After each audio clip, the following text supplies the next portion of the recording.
Some thunderstorms may be severe. Windy with lows in the lower 40s. Southwest winds 20 to 30 miles per hour. Yeah, you shoot something else. It's a watch.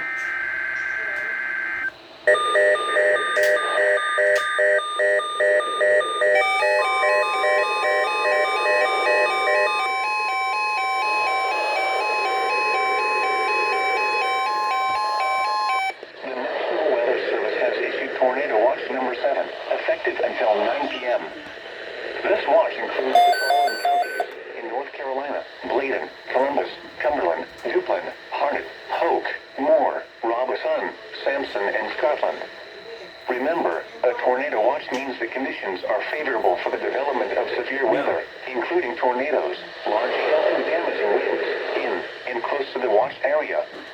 While severe weather may not be imminent, persons should remain alert for rapidly changing weather conditions and listen for later statements and possible warnings. Stay tuned to NOAA weather radio, commercial radio and television outlets, or internet sources for the latest severe weather information. That stuff there. Is it why is it in here? It's just empty boxes. Let me end this video real quick. And now taking a look at the forecast for the local area. Issued at 10:21 a.m.